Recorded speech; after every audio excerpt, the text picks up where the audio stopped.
Saudações, eu sou Renato Veloso e nessa aula nós vamos estudar responsabilidade tributária. Mais especificamente, vamos estudar conceitos introdutórios e as modalidades de responsabilidade tributária. Para compreender responsabilidade tributária, precisamos lembrar que a responsabilidade tributária é uma modalidade de sujeição passiva na relação jurídico-tributária. No artigo 121 do Código Tributário, nós encontramos a definição de sujeito passivo tributário e encontramos ainda no parágrafo único o conceito de contribuinte e de responsável. Sujeito passivo de uma obrigação tributária é aquele que tem o dever de adimplir a obrigação tributária. E esse indivíduo que deve adimplir a obrigação tributária, que é quem vai pagar o tributo, no caso da obrigação tributária principal, ele pode ser de duas modalidades. Pode ser contribuinte ou pode ser responsável. O contribuinte é aquele que tem relação pessoal e direta com a situação que constitui o fato gerador, ou seja, contribuinte é aquele que pratica o fato gerador, é aquele que, realizando o fato jurídico que se adequa à hipótese de incidência, dá nascedor da obrigação tributária com o fato gerador. Responsável, que é o responsável tributário, que vamos estudar a partir de agora, é aquele que está lá no polo passivo da relação jurídico-tributária. Ele é devedor daquela obrigação principal, ele é devedor do tributo, mas ele não pratica o fato gerador, ou na forma do Código Tributário, ele não tem relação pessoal e direta com o fato gerador.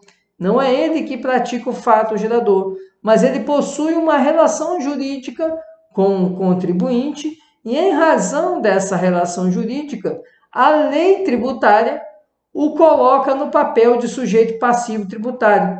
Reforçando, significa que o responsável tributário ele não pratica o fato gerador, mas, em razão da lei e em razão de alguma relação jurídica com o contribuinte, a lei o coloca na condição de responsável tributário e, portanto, inserido na figura de sujeito passivo da relação jurídico-tributária. E merece atenção o que ensina o artigo 128 do Código Tributário. Sem prejuízo de disposto neste capítulo, que é o capítulo que trata da responsabilidade tributária no Código Tributário, a lei pode atribuir de modo expresso a responsabilidade pelo crédito tributário à terceira pessoa, vinculada ao fato gerador da respectiva obrigação, excluindo a responsabilidade do contribuinte ou atribuindo-a em caráter supletivo do cumprimento total ou parcial da referida obrigação. E temos que chamar a atenção para alguns pontos desse artigo 128. Primeiro, o artigo 128, ao afirmar que sem prejuízo do disposto neste capítulo, então ele está dizendo o seguinte, que o capítulo do Código Tributário que regula a responsabilidade tributária, ele traz as normas gerais de responsabilidade tributária, mas a lei tributária e lei, portanto, em sentido estrito, pode atribuir a um terceiro a condição de responsável. Então, a lei, e somente a lei é que pode definir responsabilidade tributária. E veja, não é qualquer terceira pessoa. Prestem atenção que o artigo fala terceira pessoa vinculada ao fato gerador da respectiva obrigação, significando o seguinte, contribuinte é quem pratica o fato gerador. Mas veja, uma terceira pessoa que tem a relação jurídica com o contribuinte em razão desse fato gerador, passa, portanto, conforme a lei, a ser responsável tributário. Um exemplo disso que podemos dar é o que o próprio Código Tributário estipula a respeito do adquirente de bens imóveis, quando diz que o adquirente de bens imóveis é responsável tributário pelos tributos devidos em relação ao bem imóvel. Veja, qual a relação jurídica aqui desse adquirente com o fato gerador de um IPTU, por exemplo, de 2 anos atrás. Ele está comprando um imóvel agora. Mas ele possui uma relação jurídica, não possui? Sim, porque ele é comprador desse imóvel. Ele está adquirindo a propriedade, portanto, ele passa a ser o proprietário desse imóvel. Então, ele tem uma relação jurídica com o objeto, que é o imóvel, e com o vendedor do imóvel, porque ele possui um contrato de compra e venda.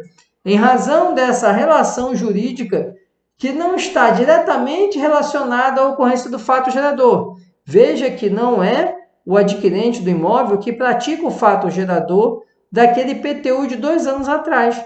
Mas a lei diz que o adquirente de bens imóveis é responsável pelos tributos devidos em relação ao imóvel.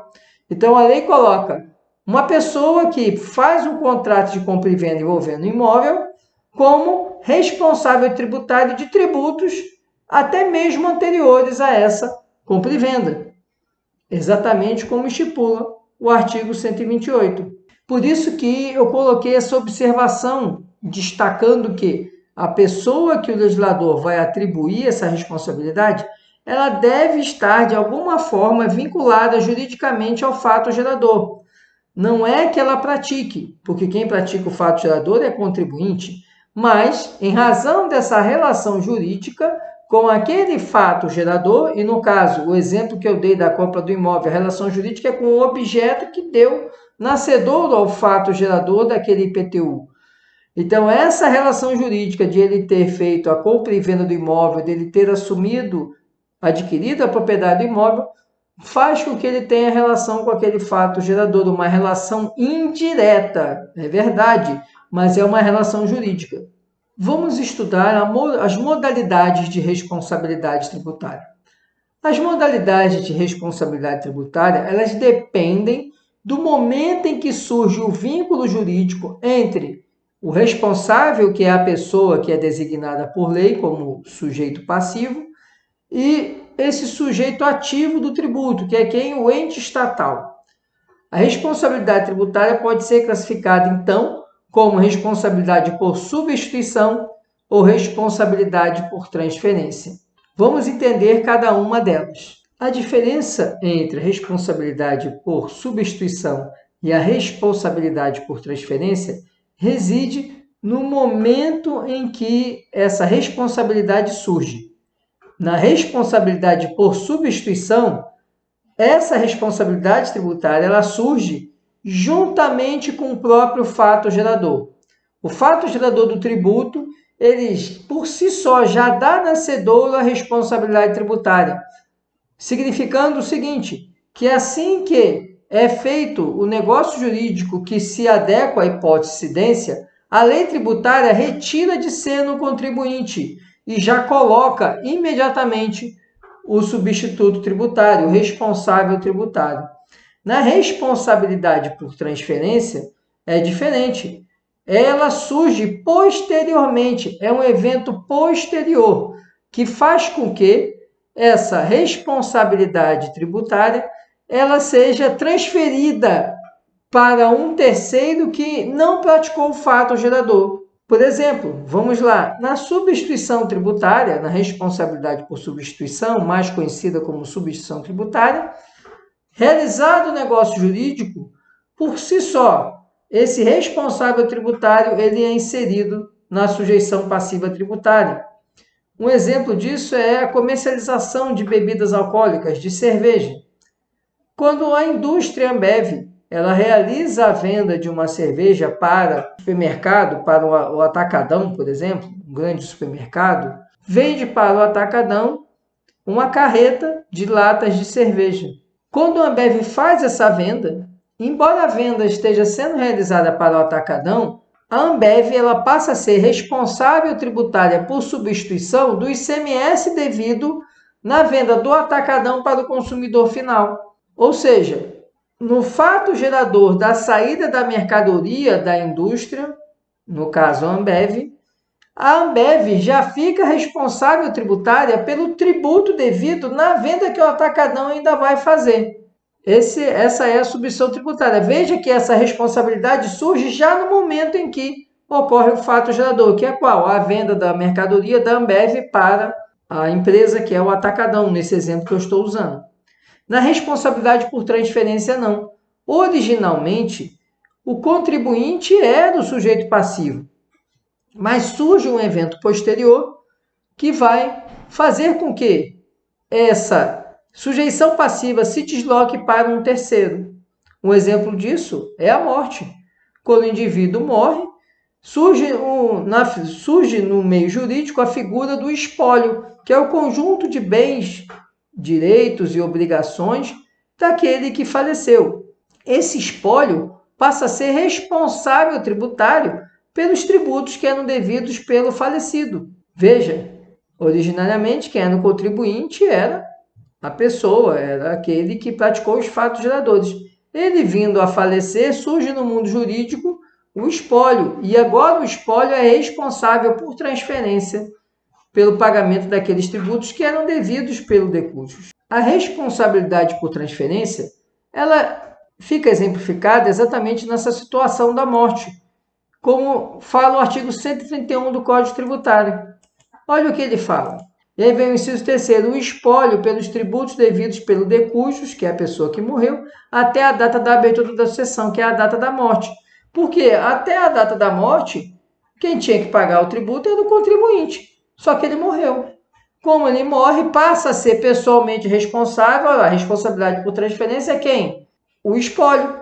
Percebe que a morte é um evento posterior ao fato gerador? Tinha lá o fato gerador do IPVU, do IPTU, do IPVA, fato gerador do imposto de renda. Tinha vários fatos geradores envolvendo aquele indivíduo.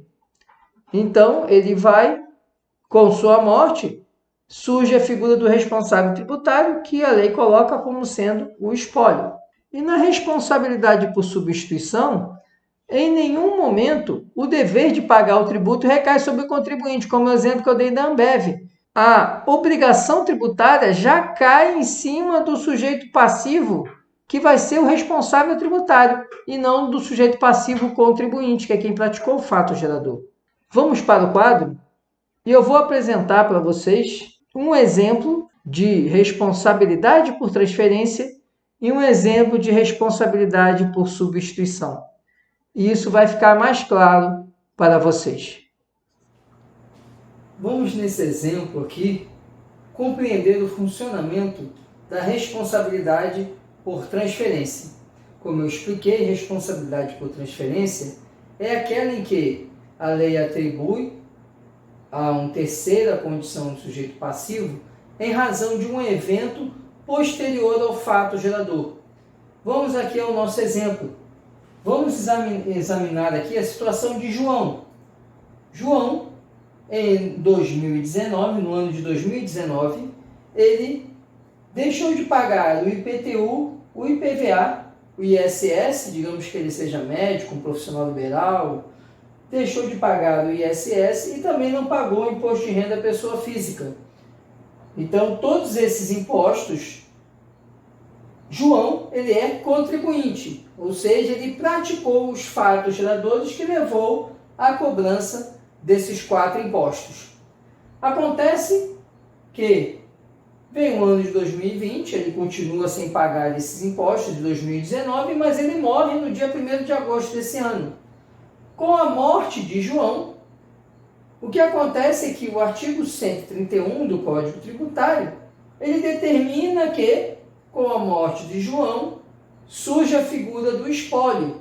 Isso não em razão do direito tributário, em razão do direito civil. Surge a figura do espólio de João, e o espólio de João, ele passa a ser responsável tributário por transferência em relação aos impostos devidos por João no ano de 2019. Então, esses impostos que o João era contribuinte, com a morte de João, surge no mundo jurídico a figura do espólio de João. E esse espólio de João passa a ser responsável tributário pelo IPTU, IPVA, ISS e Imposto de Renda Pessoa Jurídica devidos por João no ano de 2019. Vamos compreender agora como funciona a responsabilidade tributária por substituição. Como eu já expliquei, na responsabilidade tributária por substituição, a responsabilidade surge no mesmo momento em que surge o fato gerador, diferente da responsabilidade por transferência, em que ela acontece em razão de um evento posterior ao fato gerador. Vejam só nesse exemplo que eu estou trazendo. Eu estou trazendo um exemplo de uma cadeia econômica, e na cadeia econômica aqui do exemplo nós temos o agricultor, temos a indústria, temos o supermercado e o consumidor final. Imaginando, isso aqui é uma hipótese, que a lei tributária estabelecesse que o agricultor, quando ele vende tomate, incide ICMS. Ele vende para a indústria, incide ICMS. E a lei dissesse o seguinte: indústria, como você tem muitos fornecedores de tomate, é mais fácil eu fiscalizar você do que eu fiscalizar 30 agricultores vendendo tomate para você. Então você vai ser substituto tributário do agricultor. Ou seja, quando que acontece o fato gerador do ICMS? Acontece na venda da mercadoria. Quando o agricultor vende o tomate para a indústria, surge o fato gerador do ICMS. Surgindo o fato gerador do ICMS, ao invés do agricultor ser o contribuinte, assim que surge o fato gerador, na relação jurídico-tributária, já entra a indústria que faz o beneficiamento, que produz extrato de tomate. Então a indústria passa a ser, assim que tem a venda, responsável por substituição do ICMS devido pelo agricultor.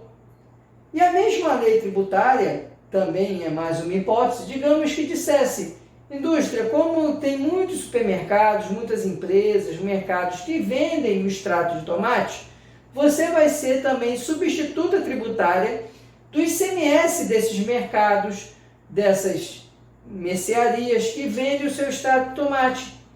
Então, o que acontece?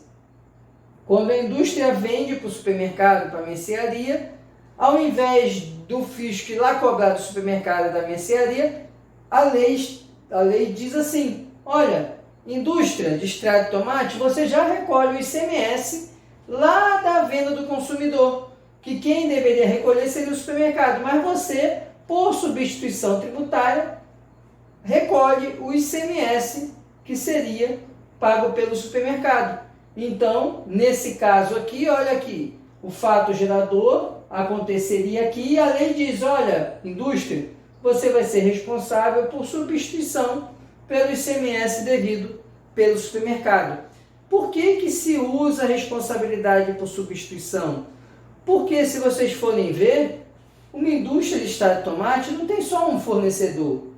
Você tem 30 agricultores que fornecem, por exemplo, tomate para essa indústria, assim como você tem aqui, na outra ponta, 1000 supermercados, mercados, mercearias vendendo. É muito mais fácil para o fisco fiscalizar um só do que fiscalizar 40 aqui com mais 1000 na outra ponta.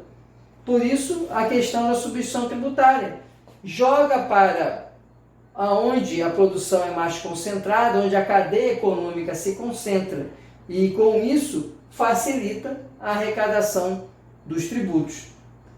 Então, responsabilidade por substituição, ela acontece juntamente com o fato gerador. A lei já tira o contribuinte da sujeição passiva e coloca quem? O substituto tributário, logo que acontece o fato gerador. Após essa explicação que vocês tiveram no quadro, vamos então ver que a responsabilidade por substituição, ela também se divide em outras duas espécies. Então, eu tenho a sujeição passiva, que pode ser contribuinte e responsável tributário. O responsável tributário se divide em responsabilidade por transferência e responsabilidade por substituição. E a responsabilidade por substituição se subdivide em substituição tributária regressiva, também conhecida como antecedente ou para trás, e substituição tributária progressiva, ou para frente ou subsequente. O que vem a ser a substituição tributária regressiva? Na substituição tributária regressiva, os indivíduos que estão nas etapas anteriores da cadeia econômica, eles são substituídos por algum responsável tributário que está na fase posterior. Por exemplo, vamos imaginar um agricultor que vende leite para a indústria de laticínios. Esse agricultor ele está na etapa anterior. A legislação pode estabelecer que o laticínio fica responsável por recolher o ICMS devido pelo agricultor. Isso vai ser uma responsabilidade tributária regressiva, porque o laticínio está numa etapa mais à frente do processo de produção, mas ele vai recolher o tributo lá de trás, por isso ele regressa, ele volta para trás na etapa produtiva para recolher aquele tributo que foi devido numa etapa anterior. Na substituição tributária progressiva, o que acontece é o inverso. Aqui na substituição tributária progressiva, pessoas que estão nas etapas posteriores são substituídas por alguém que está numa etapa anterior. Então, por que é progressiva? Porque esse indivíduo que está mais à frente na etapa produtiva, ele vai recolher o imposto devido por contribuintes que estão em etapas econômicas posteriores.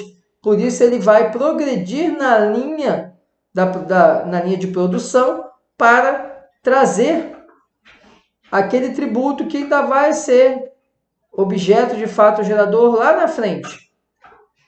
Vamos mais uma vez para o quadro para eu poder explicar a diferença entre a substituição tributária regressiva e progressiva.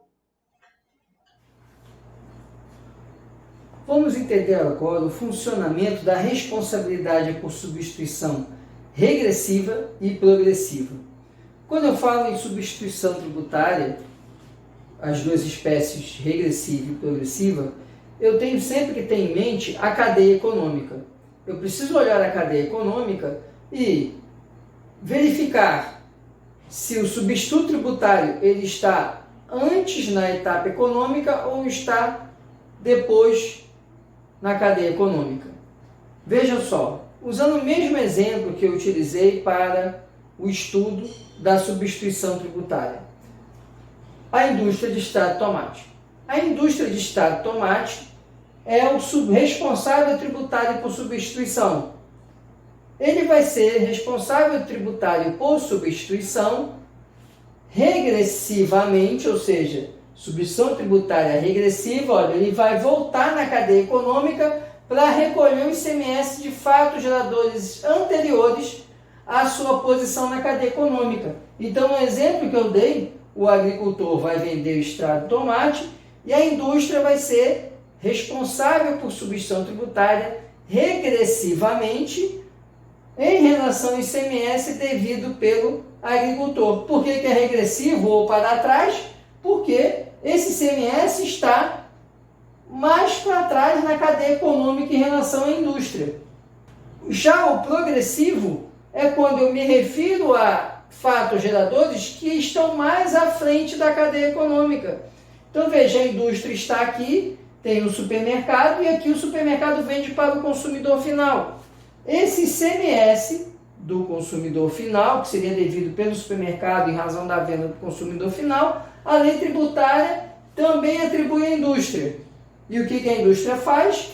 Ela é responsável tributária por substituição na modalidade progressiva, porque ela está recolhendo ICMS de fatos geradores que estão lá na frente da cadeia econômica. Então, ela é progressiva. Na cadeia econômica, esse fato gerador está mais à frente da atividade econômica onde se situa o responsável tributário. Compreendida essa explicação que foi feita no quadro e estabelecida a diferença entre a substituição tributária regressiva e a progressiva, existe uma polêmica doutrinária e jurisprudencial a ser tratada agora nesse momento. Quanto à substituição tributária regressiva, não há discussão. Por quê? Na regressiva, vocês perceberam, existe um fato gerador que já aconteceu e eu determino que o indivíduo, numa etapa econômica subsequente, recolha esse tributo devido de uma etapa anterior. Então, regresse na linha da produção e recolha aquele imposto devido. Mas na progressiva, vocês percebem que quando eu mando o indivíduo recolher um imposto aqui de uma etapa que ainda nem aconteceu, a doutrina ela faz o seguinte questionamento: como é que eu posso recolher um tributo de um fato gerador que não aconteceu? Então, a doutrina, parte dela, critica a substituição tributária progressiva, afirmando que ocorre uma violação ao princípio da tipicidade. O que significa o princípio da tipicidade? Significa que eu preciso que a minha hipótese de incidência se adeque ao meu fato gerador. Eu tenho uma hipótese de incidência, mas meu fato gerador não aconteceu. Por quê? Porque o fato jurídico que se adequa à hipótese de incidência não aconteceu. Então, violaria o princípio da tipicidade.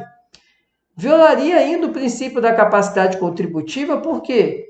Porque eu estaria exigindo que o contribuinte, o substituto tributário, ele pagasse um tributo maior do que aquilo que ele deveria arcar. Porque ele deveria arcar apenas com o tributo do seu fato gerador, e não dos fatos geradores anteriores. Então, em razão disso, violaria também o princípio da capacidade contributiva. E, por fim, também violaria o princípio do não confisco, ou da vedação ao confisco, já que eu estaria tributando uma parte econômica de um sujeito passivo muito além daquilo que ele deveria arcar. Se ele deveria arcar com um valor de 30%, como ele tem que ficar responsável por etapas anteriores, ele tem que arcar com 60%. Então, isso faz com que o Estado se aproprie de 60% do valor econômico de um negócio jurídico, num único negócio jurídico, antecipando etapas que nem aconteceram. A par dessa crítica doutrinária, é preciso chamar a atenção de vocês que esse argumento doutrinário ele não encontrou eco na jurisprudência, ou seja, a jurisprudência não acolhe essas alegações de inconstitucionalidade da substituição tributária progressiva. Nesse sentido, trago para vocês esse julgado do Supremo, onde o Supremo reconheceu a constitucionalidade da substituição tributária progressiva, afirmando que é responsável tributário por substituição o industrial, comerciante ou prestador de serviço relativamente ao imposto devido pelas anteriores ou subsequentes saídas de mercadorias, ou ainda por serviços prestados por qualquer outra categoria de contribuinte.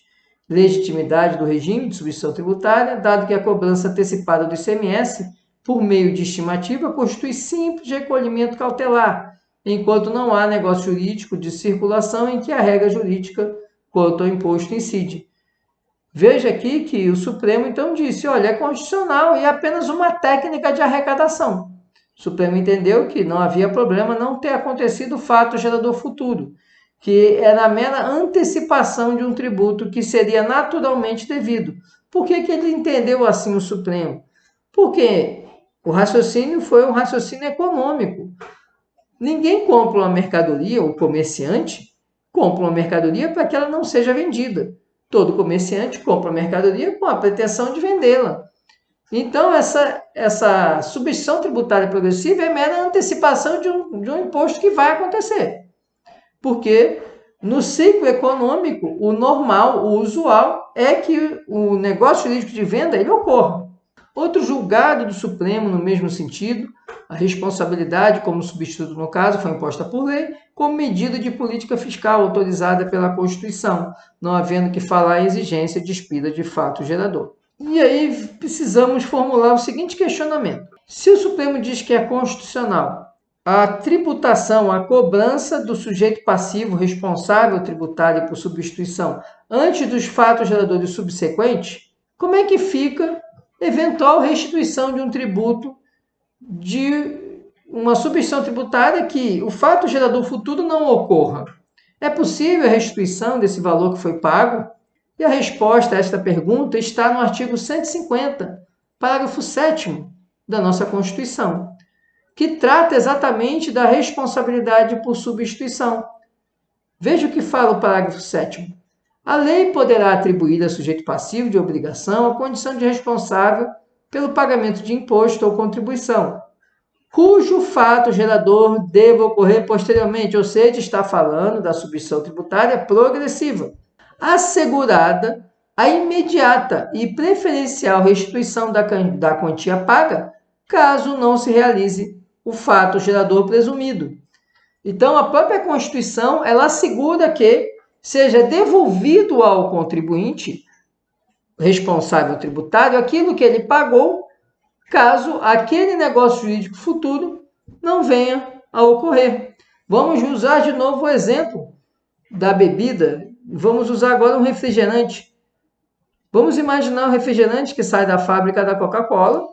Esse refrigerante também ele tem o recolhimento da substituição tributária do ICMS devido pelo atacadão na venda ao consumidor final.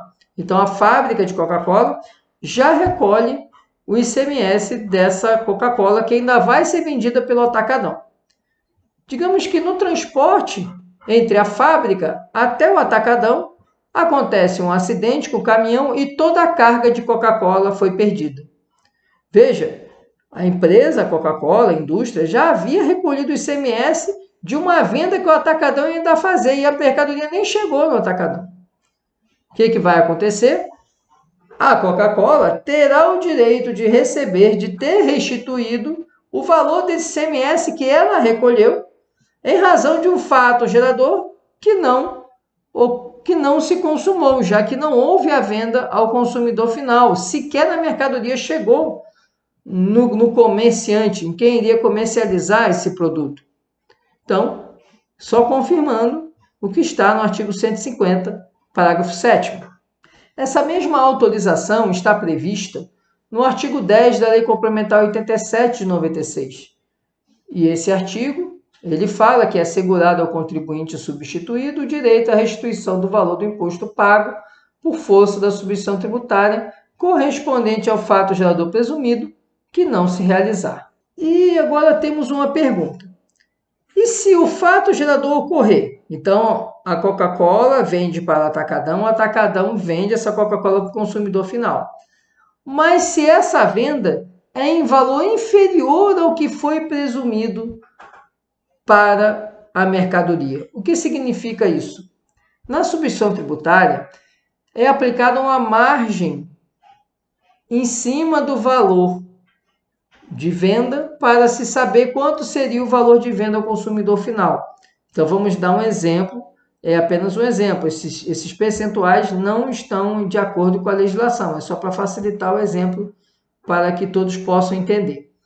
Vamos imaginar que a Coca-Cola vende uma carga de refrigerante no valor de R$1.000 para o atacadão.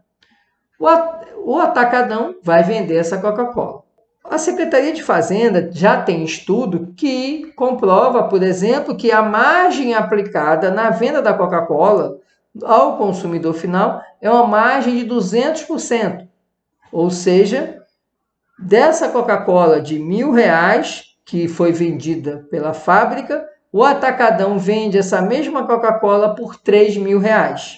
E o que o Estado faz? Como ela já tem esse estudo, eles têm uma margem que se chama valor agregado, e a legislação tributária já diz, o valor agregado do refrigerante é 200%. Pode ser que o atacadão venda por mais, pode ser que venda por menos. Se vender por menos, como é que fica? Porque ele recolheu em cima de R$3.000. A Coca-Cola recolheu em cima de R$3.000. Vai caber a devolução desse valor maior? Digamos que o atacadão recebe a Coca-Cola, fica lá no estoque, ninguém colocou na gôndola para vender e quando foram ver, faltava uma semana para vencer a Coca-Cola. O que o comerciante faz? Ele joga o preço lá embaixo para conseguir vender antes de ela vencer. Se vencer, ela vai perder aquela mercadoria. Então, o que ele faz? Ele joga, ao invés de vender por R$3.000, ele resolve vender por R$1.500. Então, ele jogou só 50% de margem, ao invés dos 200% que antes estava previsto. Mas ele recolheu o ICMS, a Coca-Cola recolheu em cima de R$3.000. E o que vai acontecer? Vai se perder esse valor do imposto que foi pago em cima de R$1.500, quando já foi pago em cima de R$3.000, né, e vendeu apenas por R$1.500, então ele pagou o dobro do imposto que era devido. Cabe ou não a restituição? O STF, durante muito tempo, entendeu que não cabia, mas em 2016 passou a considerar ser devida a restituição, através desse repetitivo consagrado no recurso extraordinário 593849, que diz que é devida a restituição da diferença do imposto sobre circulação de mercadorias e serviços pago a mais no regime de substituição tributária para a frente, ou seja, progressiva, se a base de cálculo efetiva for inferior à presumida. Ou seja, a presumida era 3.000. Ele vendeu por 1.500, mas foi recolhido imposto em cima de 3.000. Ele tem direito à devolução desse valor que ele pagou a maior. Esse era o conteúdo que tínhamos para a nossa aula. Muito obrigado pela atenção. Até a próxima aula. Contem comigo.